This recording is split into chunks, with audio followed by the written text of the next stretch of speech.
kan dari redaksi hukum di tengah kita, Ibu Agnes sedang cuti Ibu ngapain di sini? melahirkan. Saya adalah wakil ketua redaksi hukum di tengah kita. Ibu yang ngatiin selama Ibu Agnes cuti? Yes, betul sekali. Dan ini sempat saya bacakan kemarin pada saat jadi reporter tentang menantu yang dipidana sama mertua. Nah ini, saya juga memang mau laporan itu. Iya ya. Jadi hubungan antara mertua sama menantu itu sampai ke pengadilan loh. Itu permasalahan dasarnya adalah uang. Sensitif ya? Uang.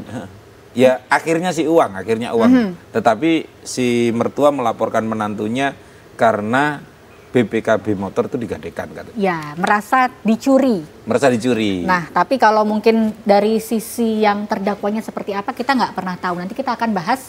Tapi sebelumnya kita mungkin bisa lihat video. Nah, ini dari teman-teman redaksi.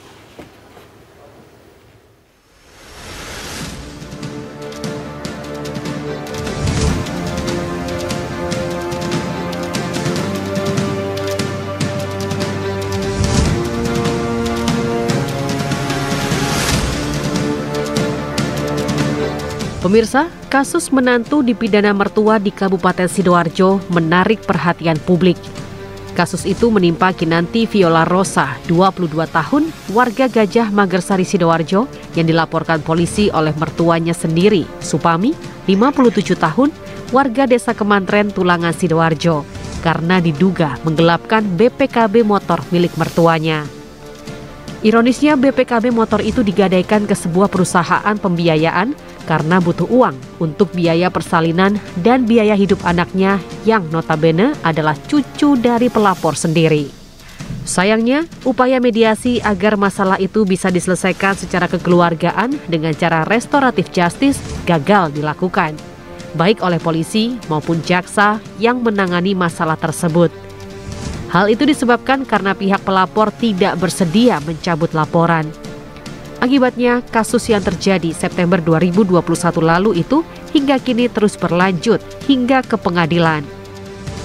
Padahal kasus menantu yang dipidana mertua itu layak diselesaikan dengan cara restoratif justice. Apalagi Kabupaten Sidoarjo menjadi salah satu daerah yang memiliki rumah restoratif justice terbanyak di Jawa Timur. Dari 150 rumah restoratif justice di Jawa Timur, 20 rumah RJ diantaranya berada di Kabupaten Sidoarjo. Restoratif justice sendiri merupakan upaya penyelesaian perkara di luar jalur hukum atau peradilan dengan mengedepankan mediasi antara pelaku dengan korban. Sayangnya, restoratif justice tidak akan berjalan jika tanpa ada persetujuan dari salah satu pihak.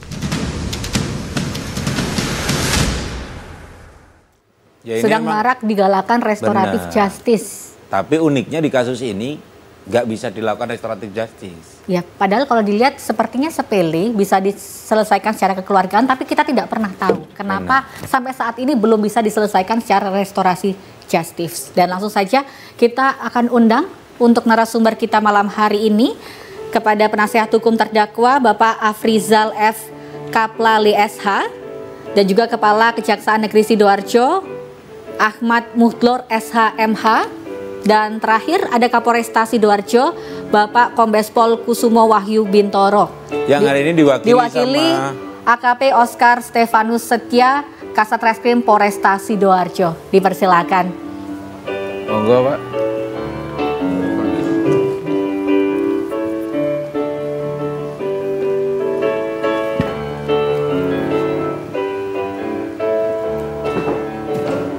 Monggo.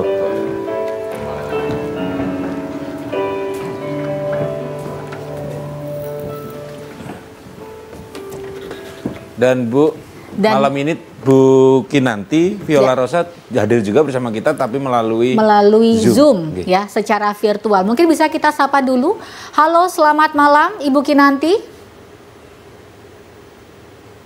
Baik. Ya, ini bisa dengar suara kami? Boleh di unmute audionya untuk dinyalakan, untuk di-on-kan terlebih dahulu. Sudah. Audio atau mic. Oke, baik. Terdengar suara kami di sini jelas? Terdengar. Ya. Baik. Ini yang paling pas kita tanyai pertama adalah terdakwa, Ibu Kinanti Viola Rosa. Boleh ceritakan, ini awal mulanya bisa terjerat kasus dipidana oleh mertua. Seperti apa? Boleh diceritakan?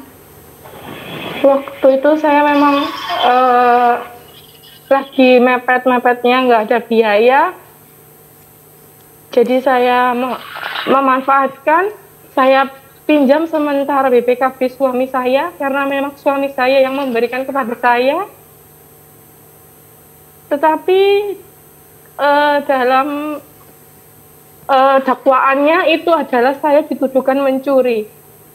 Lalu saya bertanya kepada polseknya itu, kalau saya mencuri, kenapa sidik jarinya tidak ada? Saya tanya seperti itu. Saya lalu dipaksa untuk tanda tangan, semua berkas saya dipaksa untuk tanda tangan. Saya tidak mau, tetapi dalam sisi lain itu sudah tulisannya sudah tersangka. Saya tidak mau waktu itu. Memang suami saya tidak menafkahi saya. Jadi bagaimana saya hidup untuk anak saya yang pertama? Apakah cukup gajinya itu 6.200.000? Saya cuma disisain 100 untuk 1 bulan. Baik, berarti ternyata setelah itu ibu mertua saya melaporkan saya. Saya terkejut, saya kaget. Lalu saya ada itikaf baik saya tebus agar tidak berlarut-larut panjang. Saya memikirkan masa depan anak saya, kedua anak saya. baik, berarti ini bisa disimpulkan atas sepengetahuan suami, yaitu anak dari yang melapor. Suami saya yang memberikan BPKB tersebut. Cuman di sini posisinya Mbak Kinanti tidak tahu apakah itu mendapat izin dari ibunya atau tidak. Tidak. Oke, baik. Nanti kita akan lanjut lagi. Benar. Kita akan jeda dulu sejenak.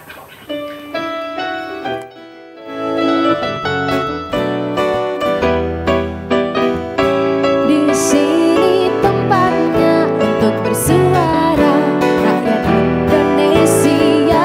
Di sini ruangnya solusi bersama, hukum di tengah kita. Di sini tempat. Pak Pulung, tadi Ya, kita Bu. sudah mendengar penjelasan dari terdakwa Ibu Kinanti bahwa ternyata ini sepengetahuan sang suami. Hanya Tapi, saja tidak tahu mertuanya. apakah sang suami ini mendapatkan izin atau tidak dari ibunya. Nah, mungkin kita bisa dengar dari kepolisian bagaimana sih laporannya kemarin itu Pak gitu. Karena Dari- yang melaporkan kan mertuanya ya. Benar. Bapak AKP Oscar Stefanus Setia, silahkan Pak. Oke, terima kasih. Jadi dalam perkara ini, ya Mbak, kita menerima laporan dari mertua terdakwa, dari pihak pelapor, di mana dalam proses ini bergulir dari proses penyelidikan, kita juga sudah melakukan serangkaian tindakan kepolisian. Kita datang ke TKP, kita melakukan wawancara dengan para pihak dan lain-lain. Jadi di situ kita dapat menyimpulkan bahwa yang bersangkutan BPKB ini tidak diberikan. Bahkan dari suami terdakwa itu juga mengatakan itu tidak pernah diberikan. Wah. Memang adanya perbedaan keterangan di sini seperti itu. Namun demikian dalam tahap proses penyelidikan pun upaya restoratif justice sudah kita lakukan. Seluruh pihak sudah kita undang dan kita pertemukan. Namun halnya karena dari pihak terlapor dalam hari ini tidak mengakui perbuatannya dan juga tidak mau untuk meminta maaf, ya artinya restoratif justice ini tidak dapat Berjalan. terlaksana karena salah satu persyaratan dalam proses restoratif justice yaitu adanya kesepakatan bersama, kesepakatan perdamaian Ya, yang disepakati oleh kedua belah pihak. kedua belah pihak. Memang tuntutan dari pihak pelapor ini sih tidak banyak, Mbak. Tuntutannya hanya adanya permintaan maaf dari pihak terlapor. Nah, Baik. itu pada saat restoratif upaya yang pertama.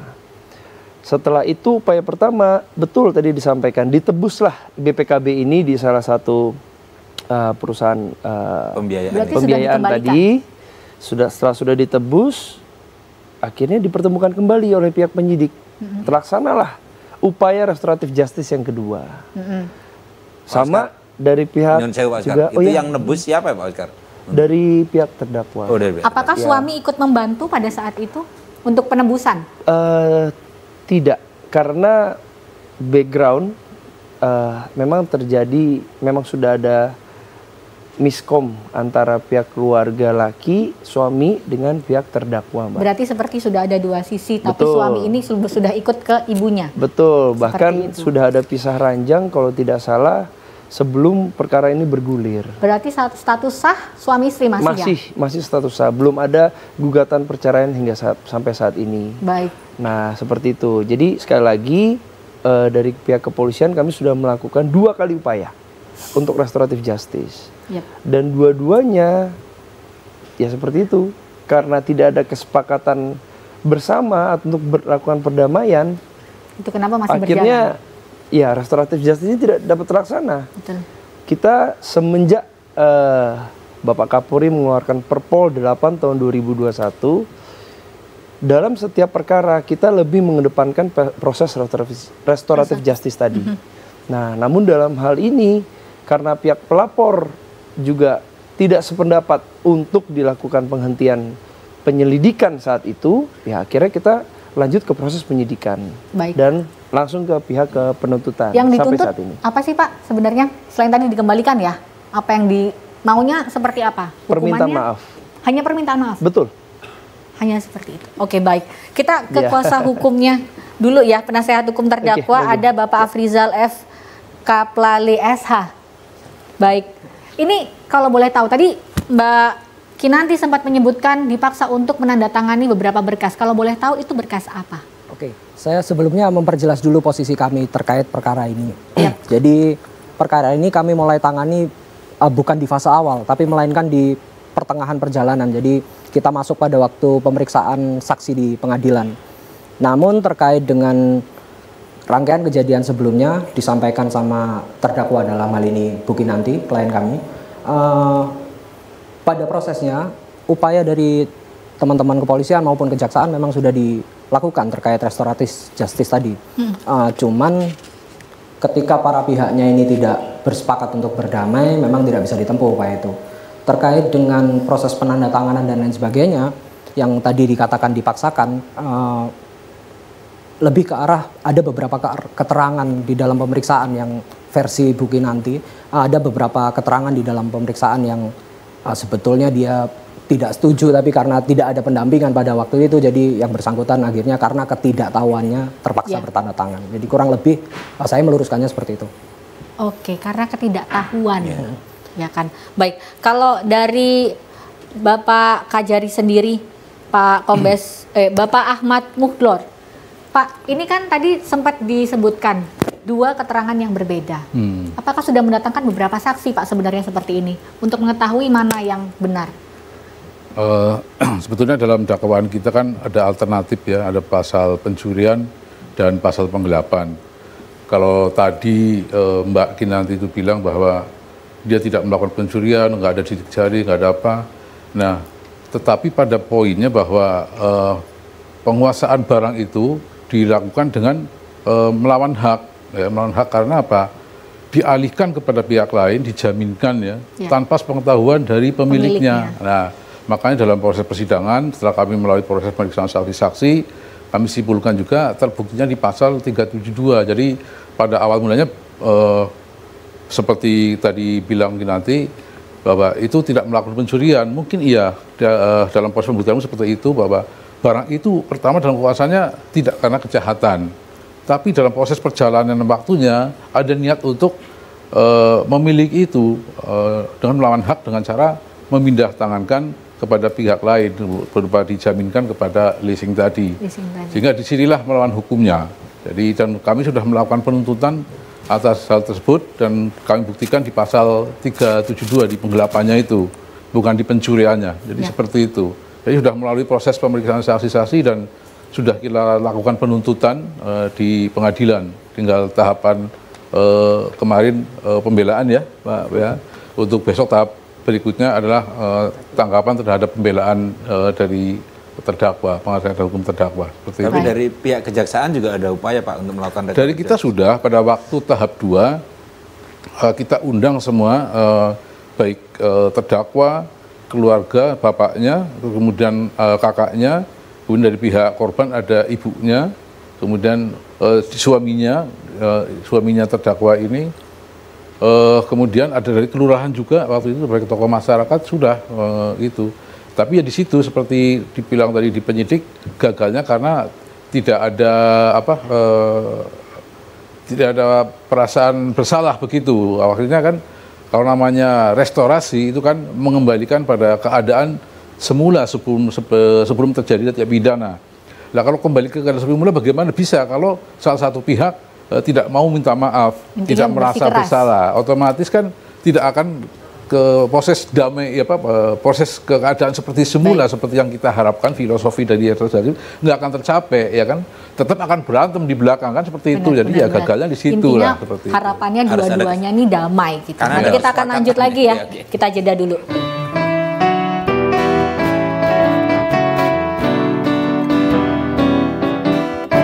Di sini tempatnya untuk bersuara, rakyat Indonesia.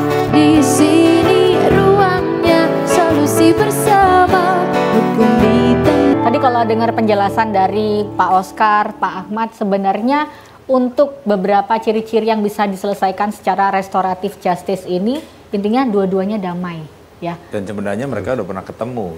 Benar. Dan cuman di sini yang kenapa ini masih berjalan, nggak bisa diselesaikan secara RJ atau restoratif justice karena salah satu pihak merasa tuntutannya tidak diindahkan, seperti itu ya. Betul. Baik, saya boleh ke kuasa hukum terdakwa dulu nih. Ya. Ini ternyata permintaannya permintaan maaf saja. Kelihatannya simpel ya. Ya, Tapi kita apa yang tanyakan gitu. membuat pada akhirnya sekarang masih bersikeras? Oke, merespon terkait statement terdakwa tidak mau meminta maaf karena memang ada pandangan yang berbeda baik dari kondisi versi jaksa di dalam dakwaan dan tuntutan maupun fakta persidangan yang mana terdakwa ini menyampaikan bahwa BPKB itu bukan dia ambil melainkan diserahkan oleh suaminya di dalam satu map yang di dalamnya ada beberapa berkas lainnya. Berarti kayak dituduh gitu ya? Ya, makanya ketika pandangannya seolah-olah terdakwa tidak mau minta maaf karena memang yang bersangkutan bersikukuh dia tidak melakukan itu karena faktanya BPKB itu diserahkan oleh si suami kepada yang bersangkutan langsung. Baik, berarti kalau kita lihat di sini sepertinya kuncinya suaminya nih. Tapi kalau melihat nih Pak Oscar, ini sejauh ini kalau diteruskan nantinya nggak dapat nih restoratif justice-nya, ini akan kemana? Apakah akan ada hukuman pidana atau seperti apa? Gini Mbak, dalam proses penegakan hukum kita menerapkan pasal-pasal dugaan yang dilanggar oleh pihak tersangka terlapor. Seperti itu. Nah, dalam hal ini tadi yang seperti Bapak Kajari sampaikan, kita menerapkan pasal alternatif. Baik itu pencurian, ada pencurian dalam keluarga dan penggelapan. Nah, dari masing-masing pasal tersebut sudah ada ancaman hukumannya. Ancaman hukuman pidana. Seperti itu. Nah, proses ini sudah bergulir karena seperti yang tadi sudah disampaikan dari pihak penyidikan kita sudah melakukan upaya restoratif justice tidak berhasil, dari pihak penuntutan juga pada saat kita penuntutan tidak juga berhasil restoratif justice dan nantinya ini pasti akan maju ke pengadilan. Di pengadilan pun sebenarnya masih bisa tetap untuk dilakukan restoratif justice. Nah, inilah yang mungkin perlu dari pihak terdakwa ini ya melihat dari sisi mana yang lebih menguntungkan untuknya. Kalau misalnya memang tadi yang Mas dari pihak kuasa hukum mengatakan bedanya pandangan, ya tapi fakta dari temuan proses kami juga berbeda. Ya. Saksi yang kita tanyakan, kita wawancara, kita periksa berbeda dengan temuan yang ada di TKP itu sesuai dengan keterangan dari pihak pelapor. Jadi unsur mens rea atau unsur niat jahat dari tersangka ini sudah bisa kita temukan. Seperti Baik. itu, Pak. Mungkin kita bisa tanya dulu nih dengan terdakwa. Mbak Kinanti masih mendengar suara kami? Mbak Kinanti? Iya. Baik, kalau boleh tahu sebenarnya pada saat awal melakukan mungkin bisa dikatakan ini digadaikan ya BPKB-nya. Kejadian kita nggak ngomong, kejadiannya ya. Ini uangnya sebenarnya untuk kebutuhan apa sih Mbak kalau boleh tahu? Untuk kebutuhan sehari-hari anak saya dan buat suami saya kalau berangkat kerja, membayar hutang ke temannya, minta buat sangu, buat beli bensin. Saya sisakan 1.700.000, masih ada chatnya, masih saya simpan. Masih ada, itu pun saya lalu menjual kulkas saya jual. Karena itu waktu itu kulkasnya saya saya beli untuk kontrak dulu. Akhirnya saya jual untuk tambahan biaya melahirkan. Baik, berarti sejauh ini, maaf sebelumnya, apakah suami bekerja? Bekerja. Oh, tapi Dan di sini mencukupi kebutuhan sehari-hari maksudnya di sana. tapi tadi suami saya itu mengambil uang 200 juta. Setelah saya kontrak itu, akhirnya dipaksa ibunya untuk bangun rumah. Akhirnya pinjam uang ke bank 200 juta. Dengan gajinya yang 6.200.000, dibayarkan ke bank 6.100.000, sisa 100 satu bulannya. Itu untuk dipakai dia sendiri. Saya tidak pernah memegang uang sama sekali. baik, Mbak Kinanti, tadi kan katanya sempat uang yang tadinya hasil menggadaikan BPKB ini juga diberikan kepada sang suami. Apakah suami tahu kalau itu dari menggadaikan BPKB mertua? Tidak tahu. Tidak tahu. Jadi posisinya suaminya juga tidak tahu. Ya, dia taunya cuman dikasih istri. Benar. Aku malah pengen tanya sama Pak Kajari, Pak. Dari Pak Ahmad Mudhor. Sebenarnya kasus-kasus seperti apa sih, Pak, yang bisa diselesaikan melalui restoratif justice ini? Karena ini kan juga dilihat banyak orang ini. Iya. Sebenarnya yang utama kasus itu harus ada intinya damai lah, ada perdamaian antara korban dengan terdakwa, itu intinya. Kalau yang lain-lain memang ada syarat-syarat limitatif yang ditentukan seperti ancamannya tidak lebih dari maksimal 5 tahun. Kemudian bukan merupakan residivis yang pengulangan, kemudian mengembalikan kerugian kalau itu berupa barang, atau misalkan kalau ada luka misalkan melakukan pengobatan atau mengasih tali asih kepada korban, seperti itu. Dan dengan prasyarat itu insya Allah kan pihak korban mungkin tergerak untuk damai kan, kalau sudah tuntutannya dipenuhi lah, otomatis intinya di damainya itu, Tapi kerugian memang dibatasi tidak boleh lebih dari 2,5 juta kerugian dari pihak korban. Dan untuk restoratif justice itu harus tuntutan si pelapor yang harus dituruti atau kesepakatan itu, Pak? Ya kesepakatan, ini kedua belah pihak kalau sepakat, kalau enggak ya tidak akan tercapai. Kan namanya damai berarti kan mencari titik temu kan, di tengah-tengah itulah. Tapi kalau nggak ada titik temu ya proses itu akan batal, akan bergulir terus sampai di pengadilan. Seperti kasus ini kan sampai sekarang juga bergulir di pengadilan. Sudah berapa lama? Apanya? Kasus ini? Sekarang dalam proses persidangan sudah sampai pada tuntutan, makanya pada tahap sekarang kemarin pembelaan dari penasihat hukum, besok tanggapan atas pembelaan penasihat hukum. Sebelumnya proses tuntutan kami tuntut 5 bulan waktu itu. 5 bulan. 5 bulan. Apabila ini terus bergulir, pada akhirnya ditetapkan sebagai tersangka, dituntut untuk 5 bulan. Ya, tinggal putusan hakimnya berapa kan belum tahu itu. Okay. Tapi setelah putusan hakim berarti RJ sudah nggak ada lagi berarti, Pak? Atau tidak ada lagi, tinggal pelaksanaan putusannya. Baik, kita boleh tanya dulu nih sama Mbak Kinanti. Mbak Kinanti, masih mendengar suara kami? Iya. Mbak, di sini tuntutannya hanya permintaan maaf. Apa yang membuat berat, Mbak? Apakah mungkin memang ada permasalahan tersendiri sebenarnya di luar masalah ini, Mbak? Saya sudah melakukan permintaan maaf, saya sudah datang ke rumah mertua saya, tetapi saya ditolak begitu aja. Mertua saya bilang, nggak bisa, ini sudah masuk ke kepolisian. Apa beliau tidak melihat cucunya, tidak melihat saya menantunya? Baik. Gimana nih Pak Oscar?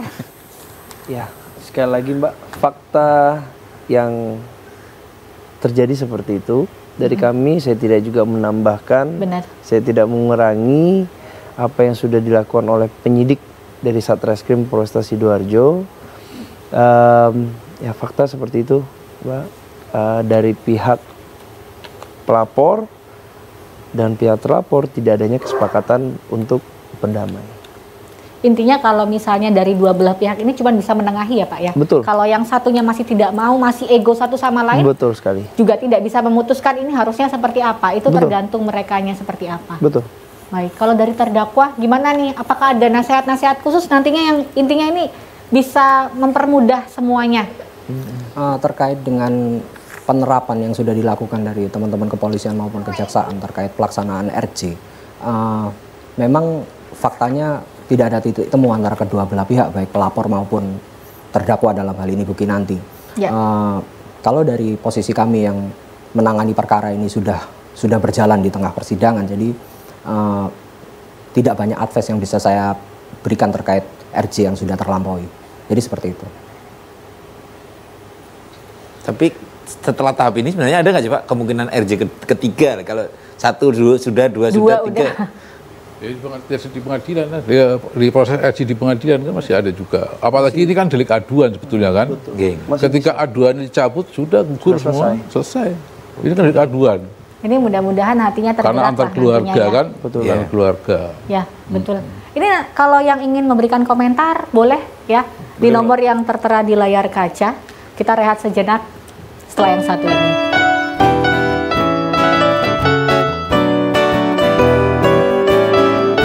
Di sini tempatnya untuk bersuara rakyat Indonesia.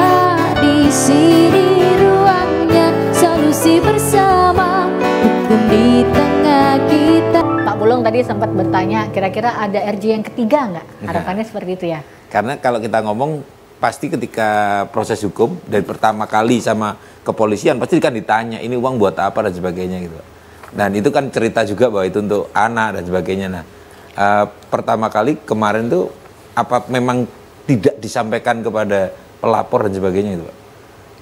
Iya, betul. Jadi dalam BAP kita juga sudah menanyakan kepada pihak terlapor pada saat dia menggadaikan BPKB motor ini itu kemana seperti itu. Nah, memang yang tadi disampaikan betul untuk kebutuhan sehari-hari, untuk biaya mau bersalin seperti itu. Nah, tapi setelah kami cross check lagi ke pihak suami juga berbeda lagi keterangannya bahwa gaji saya selama ini ATM-nya dipegang dari pihak istri, bahkan mau proses persalinan juga sudah ada biayanya yang ditransfer. Tapi memang ada? Ada. Wow. Ada biaya yang ditransfer seperti itu. Jadi kalau menurut saya memang ada konflik antara suami dan istri ini gitu. Itulah yang menyebabkan perdamaian ini mungkin sulit terjadi kan gitu kan. Nah, ya memang versi dari masing-masing kan ya tidak ada masalah. Kita melihat dari PMH-nya, perbuatan melawan hukumnya, bagaimana mens rea-nya, ya kan, niat jahat untuk melakukan perbuatan melawan hukum tersebut. Oke. Ini dari yang tadinya hilang BPKB-nya sampai tersadar, sepertinya dicuri digadaikan berapa lama? Maksudnya? Dari proses menggadaikan dan sampai pelaporan terus akhirnya sadar melaporkan itu berapa lama? Jadi begini, ini sebenarnya tadinya tidak tahu bahwasanya BPKB ini hilang atau sampai digadaikan. Ini tahu pada saat telat bayar dan dari pihak perusahaan itu datang untuk menagih dan akhirnya baru tahu, oh ternyata BPKB-nya ini karena alamatnya ke sana. Ya? Karena alamat BPKB-nya ke sana. Iya, betul. Pada saat ditagih baru akhirnya mengetahui. Setelah mengetahui membuat laporan polisi seperti itu, Pak. Baik. Pak Ahmad, tadi kan 5 bulan. Apakah benar-benar nantinya akan masuk BUI 5 bulan ataukah nantinya mungkin ada percobaan dulu kah? Ini kan masih putusan tingkat pertama ya. Mudah-mudahan sebelum putusan ada jalan terbaik lah. Jangan lah ya Pak. Jamai lah udah. Kalau itu kan udah bisa, apalagi delik aduan cabut kan selesai sudah. Tapi kalau tidak ada itu ya itulah. Tapi itu masih tingkat pertama kan. Juga putusan belum tentu segitu, itu kan tuntutan kan. Putusan kan kewenangan hakim lagi untuk memutuskan berapa. Hakim memutuskan kan pertimbangan dari rasa keadilan, dari keindependensi hakim untuk memutuskan yang pantas untuk ini berapa kan gitu. Itu pun masih ada upaya hukum nanti banding, kasasi. Mungkin itu tugasnya penasihat hukum. Tapi saya minta penasihat hukum mengupayakanlah memberi kesadaran kepada terdakwa untuk ini biar orang tuanya juga emosinya turun. Ini kan dari ketemulah titik temunya ini. Kalau kayak gini terus ya susah. Makanya saya minta penasihat hukum untuk aktif lah untuk mendorong beri kesadaran kepada terdakwa ya, karena yaitu tidak mengaku bersalah terus susah kan kita kan, mau damai gimana kalau nggak merasa bersalah kan begitu. Di pengadilan kita salah satu pertimbangan tuntutan juga ada faktor memberatkan, meringankan kan. Nah, faktor meringankan salah satu kan berterus terang menyesali perbuatannya. Nah ini kan enggak kan, susah juga gitu kan. Dan satu hal yang memberatkan di situ karena nggak ada penyesalan dan tidak ada merasa bersalah mengakui perbuatannya, tidak ada. Itu satu pertimbangan untuk hal-hal yang memberatkan seperti itu. Tapi masih ada upaya lebih baik lah, mudah-mudahan penasihat hukum bisa memberi jalan pemahaman yang baik kepada ini. Memang ya itu, kalau penggelapan memang ya mungkin pertama dia nggak mau niat jahat ya, diserahkan oleh suaminya mungkin tahu apa nggak menyerahkan nggak tahu lah. Yang penting tidak menerima, pertama mungkin nggak ada niat jahat. Di proses perjalanannya barang itu dikuasai dia, baru nimbul niat untuk menggadaikan barang itu. Sebetulnya nggak masalah kalau dia pamit dulu ke mertuanya kan, ke pemiliknya, sah ini boleh nggak gini kan. Nah, kalau tanpa sepengetahuan ya unsur dalam pidana penggelapan masuk di situ kan. Nah, kita kan ya apa undang-undang unsur-unsurnya seperti itu ya sudah terpenuhi kan, seperti itu. Niatnya sudah ada, terbukti unsur-unsurnya semua, ya nggak bisa lagi kita ini, apalagi tidak ada perdamaian, tidak ada pencabutan kalau ini delik aduan gitu, seperti itu. Baik, ternyata 5 bulan itu masih tuntutannya, nanti akan dikembalikan ke pengadilan lagi apakah ini pantas nantinya. Dan Bu Erina, kalau boleh kita lihat fakta, ini juga tantangan juga buat teman-teman di Sidoarjo karena RJ terbanyaknya di Sidoarjo ya Pak ya. Betul. Rumah RJ, boleh dijelasin nggak Pak, rumah RJ ini seperti apa? Ada 20 ya di Sidoarjo, benar ya? 20 di Sidoarjo, di Jawa Timur sudah ada 169. Jadi sebelum ada Sidoarjo sejumlahnya 149, ditambah dengan peresmian di Sidoarjo 20 menjadi 169. Nah, itu fungsi rumah itu salah satunya untuk menyelesaikan perkara-perkara seperti ini. Ini hanya diantaranya ya. Oh, diselesaikan di sana? Di sana lah proses untuk mediasi apa segala di sana, nanti melibatkan tokoh masyarakat. Saya mau potong dikit, rumah RJ itu bentuknya memang beneran rumah atau cuma sebutan Pak? Sebutan. Kalau rumah, nah ini kan memang gedung atau gimana? Nah, kalau rumah kan kalau bahasa Inggrisnya mungkin bukan host tapi home gitu ya, suasana rumahnya gitu kan.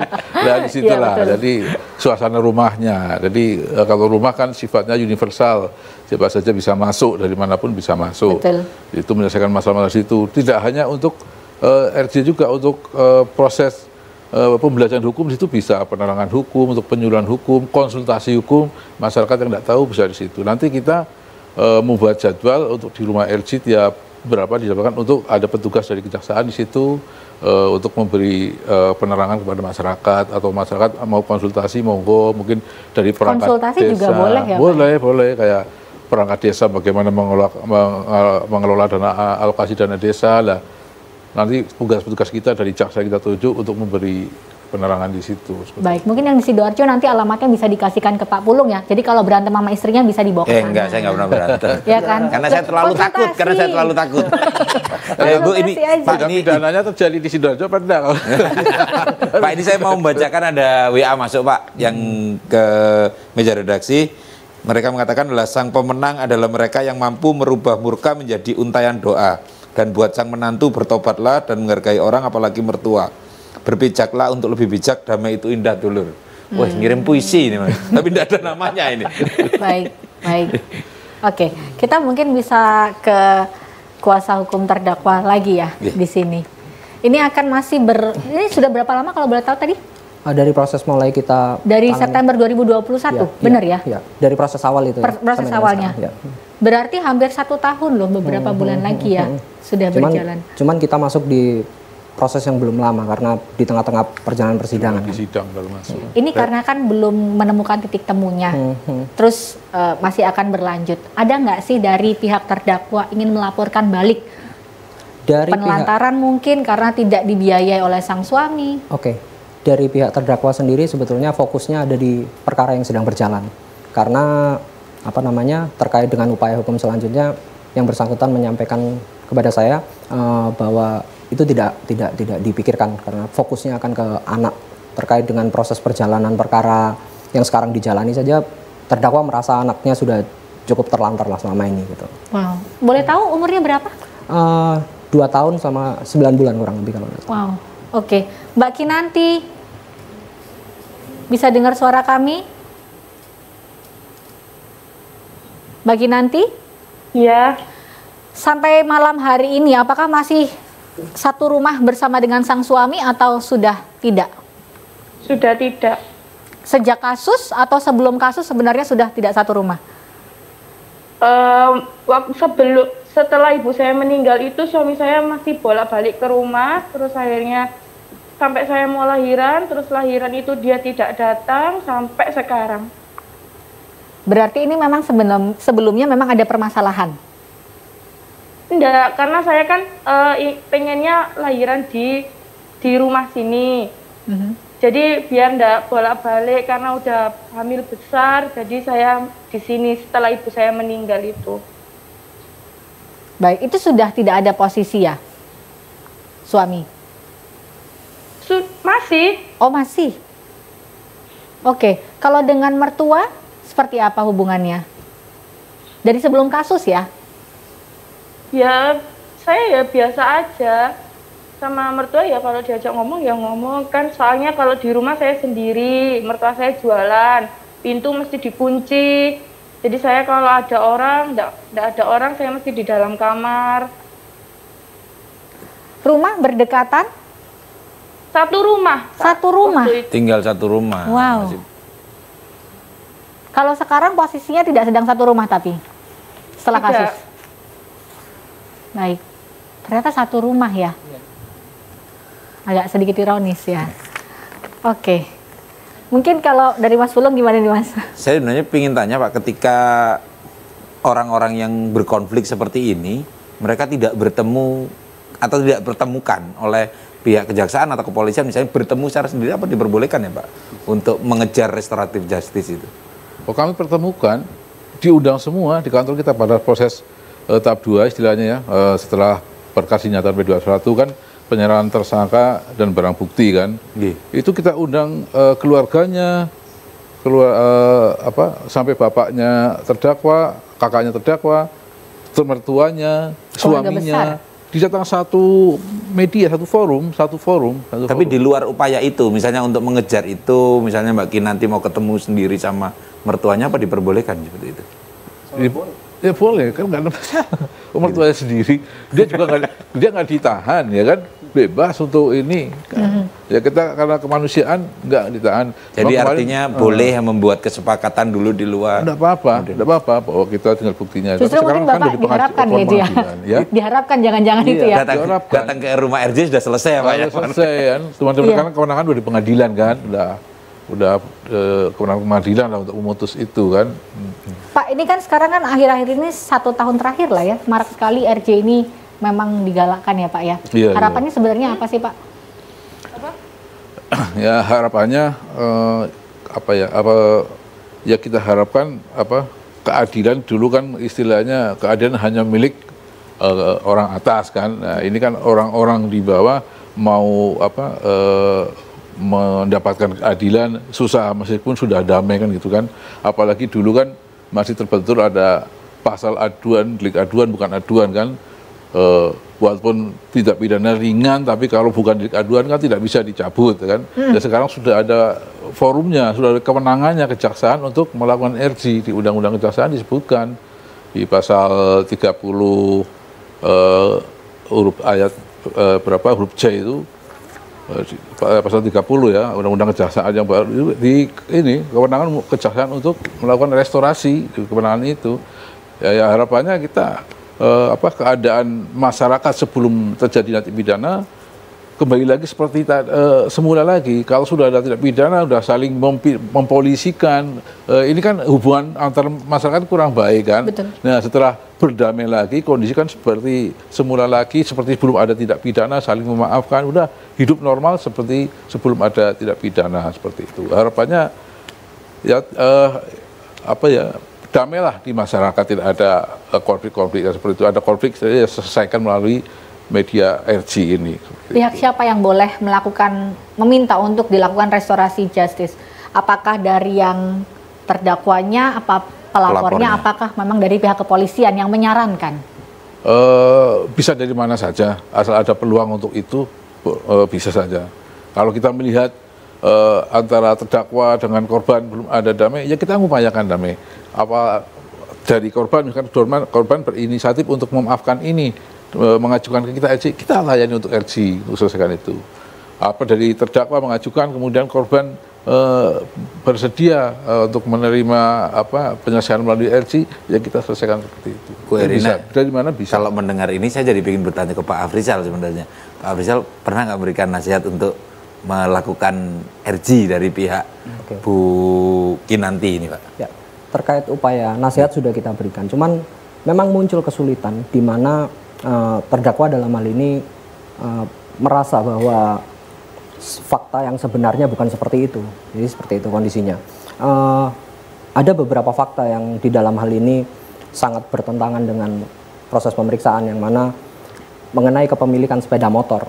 Jadi ketika berbicara kepemilikan sepeda motor, versi dari terdakwa dan dalam hal ini sepeda motor itu kepemilikan suaminya, bukan milik mertuanya. Cuman pada waktu proses pembelian sepeda motor ini nilai uangnya kurang sehingga pinjam dulu ke mertuanya. Dalam berarti proses BPKB atas nama suami? Enggak, atas nama mertua. Oh, mertua. Tapi pada proses pembeliannya karena uangnya kurang, jadi suami ini beserta terdakwa bersepakat untuk meminjam ke mertuanya dengan proses mengangsur setiap bulannya. Jadi seperti itu. Fakta-fakta seperti ini yang menyulitkan proses RJ tadi bisa terjadi karena ya itu tadi. Tapi Mas Afrizal mungkin Bu Erina kita mau rehat sejenak, nanti kita akan nanti kita akan tanya lagi sama Mas Afrizal dan juga Mbak Kinanti.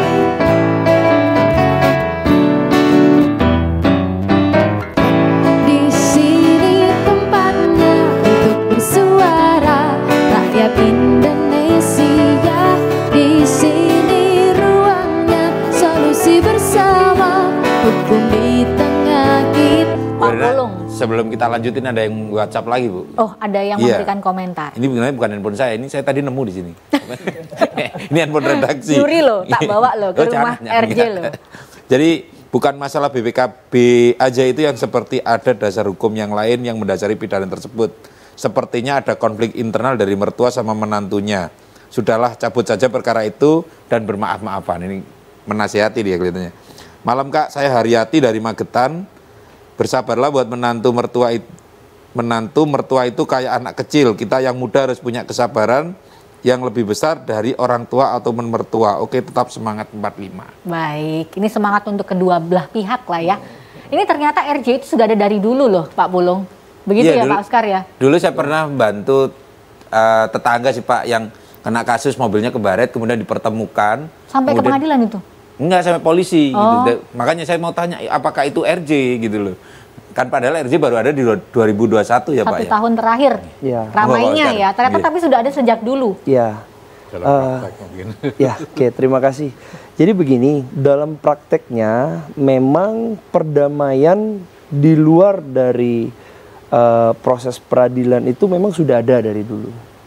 Namun dalam prakteknya tersebut juga banyak terjadi kekurangan karena mekanismenya itu tidak diatur dengan baik. Nah, karena saat itu memang belum ada pakemnya, belum ada landasan hukumnya.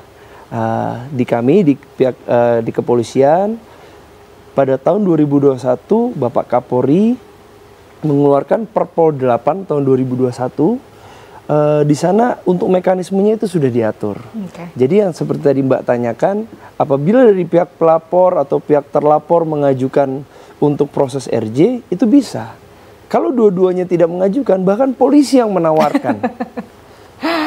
Bagaimana kalau misalnya, ya memang seperti yang tadi boleh ya Pak, tapi kalau Kajari misalnya sampaikan, dua orang misalnya berkonflik kemudian polisi menawarkan RJ itu boleh ya? Iya, bahkan kita memberikan kesempatan memanggil kedua belah pihak untuk bisa diadakan mediasi. Betul. Karena Cinta damai, proses RJ ini itu alternatif untuk menyelesaikan perkara dari proses peradilan pidana menjadi dialog dan mediasi. Baik. Seperti itu tadi. Baik. Nah, baik. jadi kita juga berharap dengan adanya ini selesai, keadilan itu bisa dapat tercapai. Apalagi kalau misalnya kebanyakan itu berupa kasus penipuan, kasus penggelapan yang itu ada kerugian materialnya, selama menurut dari pihak pelapor itu dapat dikembalikan, ya itu kan juga bisa dinyatakan sebagai suatu keadilan. Baik. Ya, seperti itu. Baik. Kalau dari Pak Ahmad Muhdlor, Pak, singkat saja nih Pak harapannya. Ya, ini sebetulnya apa ya, seperti di kepolisian juga, di kejaksaan juga punya semangat untuk itu, untuk restorasi. Ini berkat dari inisiatif Pak Jaksa Agung ya, ini melalui keputusan Jaksa Agung nomor 15 tahun 2020 tentang RJ. Sebelumnya tidak ada. Jadi dulu kalau di kita, karena udah limpahan dari penyidik, sudah kita register, kalau kita mau menghentikan, ya nggak berani kalau itu bukan delik aduan, ya kan? Kecuali delik aduan, boleh bisa kita hentikan. Tapi kalau bukan delik aduan, kita tidak berani karena belum ada wadahnya. Nah inilah, makanya inisiatif Pak Jaksa Agung untuk membuat tentang restorasi justice ini apresiasi yang tinggi dari praktisi hukum, dari dewan, dari tokoh masyarakat, apresiasinya tinggi. Karena mewadai keadilan yang selama ini tersumbat istilahnya kan, ini buka semua sarana-sarana untuk mencapai keadilan di antaranya melalui restorasi justice ini. Oke, Mas Afrizal, silahkan Mas harapannya. Ya, terkait masalah RJ yang sudah berjalan, bukan kita menganulir proses RJ di persidangan ini bisa terjadi, tapi terkait dengan kondisi yang ada, faktanya memang 2 kali RJ sudah diupayakan tapi tidak berhasil. Kalau saya lebih akan berbicara mengenai hal-hal yang memang harus muncul di dalam hal proses pidana mengenai keadilan, ketepatan dan kepastian hukum. Kalau dihubungkan dengan perkara yang sedang berjalan ini, memang saya ralat keadilan, manfaat sama kepastian hukum. Terkait dengan perkara ini, ketika berbicara tuntutan dari jaksa penuntut umum selama 5 bulan dikabulkan dan diakomodir oleh hakim, pastinya secara manfaat terkait dengan kondisi yang ada ya kami merasa kurang pas lah, karena ditahan pun juga dalam hal ini outputnya apa, malah menyebabkan potensi 2 anak tersebut terlantar. Betul. Baik, bagi nanti harapannya Mbak singkat saja. Singkat saja Mbak harapannya. Saya cuman kepingin masalahnya cepat selesai. Saya kepingin merawat anak-anak saya. Saya ingin mendidik dan memperhatikan anak saya lebih baik lagi. Mengingat semenjak kejadian ini, anak saya kurang perhatian dari saya. Baik, terima kasih. Sebelumnya untuk Mbak Kinanti Viola Rosa, terima kasih Bapak Afrizal, Bapak Ahmad Muhdlor dan juga Bapak Oscar Stefanus Setia sudah hadir di redaksi Hukum di Tengah kita. Semoga kasus ini tetap berjalan, mungkin kemana arahnya kita serahkan kepada mudah-mudahan nantinya akan ditemukan titik damainya seperti apa. Nanti kita akan ketemu lagi minggu depan dalam redaksi Hukum di Tengah kita.